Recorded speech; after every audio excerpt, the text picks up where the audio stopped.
What is going on, guys? We are here with take 2 of my TNA Impact review of August 7th, 2014.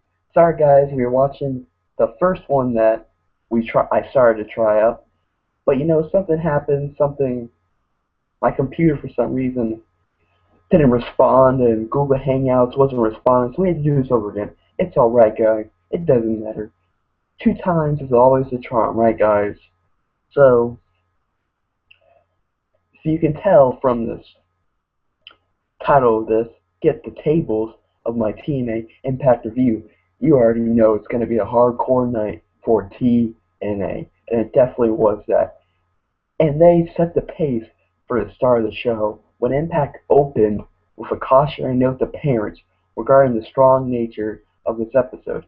Now, like I said in my first one before I got abruptly interrupted by I don't know what, like I said, wrestling is about wrestling. Like Jim Ross said, if you have a wrestling show with wrestling, you may actually get more viewers. That may sound crazy, but it actually works. That's exactly what I like. And WWE they're getting more wrestling, but they can take some notes. So we see Bully Ray, Tommy Dreamer, and Devon. They're hanging out before the show, and Bully goes into graphic detail about what's he gonna do to the Carter clan. And then we are live, or taped live, but we're in New York. And we start off the matchup between Abyss and Bram Monsters Ball match. And guys, if you're watching this live, I'm sorry that I got off the air for a abrupt second. Something happened with my computer, I don't know. And this match was pretty hardcore. We saw chair shots, kendo stick shots, we saw the Janice, we saw tacks, we saw, what else did we see? We saw the table with that barbed wire. We saw everything, guys. This was a hardcore match. They did a lot. And let's face it, they'll probably have more matches to come. Bram and Abyss put on a hardcore match, but it ended with Magnus, who came down to the ring and distracted Abyss. Then Bram gained control of the matchup and hit Abyss with Janice and got the win there, guys. That's what happened. And that's how the match unfolded, and Bram got the win over Abyss in the Monsters Ball match. Very surprising to me, guys, but it definitely makes this a match that we'll definitely see in the future. Definitely more hardcore matches between Abyss and Bram probably going to come up very soon. And I'm not the biggest fan of Bram, but I'm starting to get behind him. He's pretty interesting. If we get matches like this, then heck, give me more Bram. Next we see a Samoa Joe and Low-Ki backstage segment. Basically, Samoa Joe and Low-Ki are talking about, they're basically just talking crap about the X Division match later on tonight, saying, the usual stick, that you won't be able to beat me tonight. That's the usual crap that you usually see from backstage segment before the championship bout. And then we see Team Dixie backstage, and EC3's leading a promo talking about this is the ECW, talking about how WWE had the ECW spinoff, with Ezekiel Jackson and Snitsky, and Rhino is actually part of the real ECW, and Taz is talking about, well, those guys weren't real ECW. They were what happened after we left. So, yeah, it was interesting. Promo by EC3. And then next we get MVP, Bobby Lashley, and Kenny King. For basically the last 2 months, we see they're in the ring, and, Bobby Lashley didn't even say a word the whole time he was in the ring. MVP's healing up this whole time and saying Lashley's going to hold it for years. He's a destroyer. He's beating the likes of Jeff Hardy, EY, Austin Aries, and then the man Bobby Roode comes out. And Bobby says, you know what, Bobby, you've beaten a lot of good wrestlers. You've beaten some of the best wrestlers in the world. But there's one man you haven't beat. The man who's holding the title for the longest. And that is Bobby Roode. And they end up attacking Bobby Roode, but then the numbers game, but then Austin Aries comes out. And then EY comes out and MVP and Bobby Lashley and Kenny King get out of the ring and hightail it out of there. And what do I think about MVP, Bobby Lashley, and Kenny King? Obviously, Bobby Lashley, the transitional champion, he's gonna probably leave after a couple more months after they give whoever's gonna get the next title shot. Probably be Roode. So if Roode becomes champion, I'll be happy with that. Obviously, Lashley isn't gonna stay there forever, but it's an okay segment for right now. Hopefully, it doesn't last for another 6 months or anything. Hopefully, it's only going for a little more while, a little more. Next, we see Gunner, Samuel, Sean Anderson backstage. Obviously know the tension machine, Anderson and Shaw. So Gunner and Shaw, they're hanging out, talking. And then Anderson tries to get, a word with Gunner.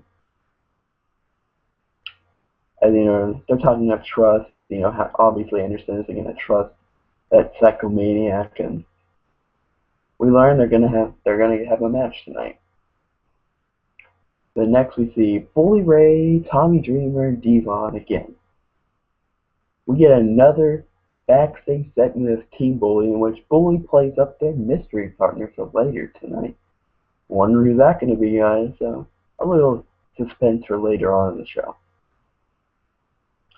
But then we get another match. We get the Bromans and DJ Z versus Anderson, Gunner, and Samuel Shaw. A 3-man tag team match. Now, the match was okay, but the main part of the match was the Bromans end up getting the win after Shaw takes them all to the ring, and then who was it? DJ Zima, I think, got the roll up, and then somebody grabbed Shaw's leg so he couldn't help the pin. Couldn't break up the pin for Anderson. Anderson, he's all pissed off, basically almost choking, and Gunner has to break them all apart. That's how that segment ends. It's like, alright, they're putting some stuff together. It's going to be interesting to see what happens, but they're putting some stuff together.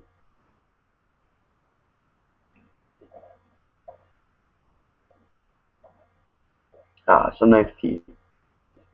Then we see Dixie telling King Mo that it's the end of Bully Ray. Alright, we'll see where that goes, I guess. I mean, is it the end of Bully Ray? I don't know. Next we see the best matchup tonight. Team Bully versus Team EC3.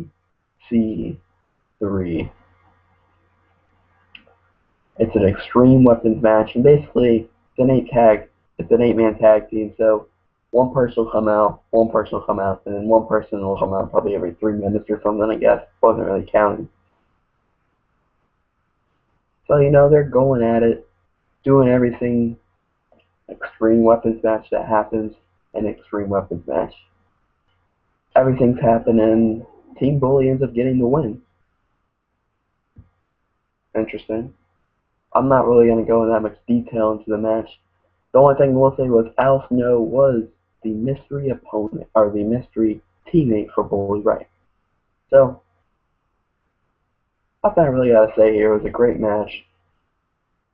Al Snow's the mystery opponent, and then we get to see Bully Ray asking, where's Dixie at? Where's she at? And he sees her and says, you're going through a table tonight. And Dixie responds with, King Mo's gonna knock you out. Okay. And then we see Angelina Love, Zelda Sky, Gail Kim, and Tarantino. I really didn't have any interest in this segment at all, guys. I'm sorry. Just wasn't interesting to me. It wasn't. So we move on to James Storm and Sonata backstage. And James Storm's talking to Sonata, trying to get him pumped up. And Sonata's ready. And then we go back and we see a backstage segment. And we get a quick promo for the new guy with HK. I'm like, alright, that should be interesting. We see another Bully Ray backstage segment. Backstage segment, guys. I'm sorry about that. And then we get the X Division Championship match. Sonata, Low-Key, and Samoa Joe. Great match, guys. Everything's happened here. The X Division is actually getting some main event spotlight, getting some spotlight in TNA. And Samoa Joe is your X Division champion. And finally, for our main event, guys, Dixie Carter and King Mo backstage. Dixie tells King Mo to take up Bully and says, he's done. And we see Dixie Carter and Bully Ray. The big payoff. There's all this fighting going around. Everything's happening. Obviously, Dixie's crew and Bully's crew is fighting. And at the end, Dixie and Devon are calling for the spot for the table. And Rockstar Spud gets her out of there. And we're like, alright, it's going to be another week. Nope. The whole roster comes out. And basically Tommy Jr. gets her, throws her in the ring, and Bully Ray sets her up for the powerbomb, and she goes through the table. And that's how TNA ended. TNA was pretty good. We had two definitely good matches, definitely wrestling show. I'm going to give it an 8 out of 10. And guys, I'm trying to get better at this reviewing thing. It's still a work in progress. My notes are getting better, guys. So definitely give me some time to get better at this. I'm not used to reviewing, guys. And check out my other stuff on my channel. Tell me what you think about the other stuff on my channel.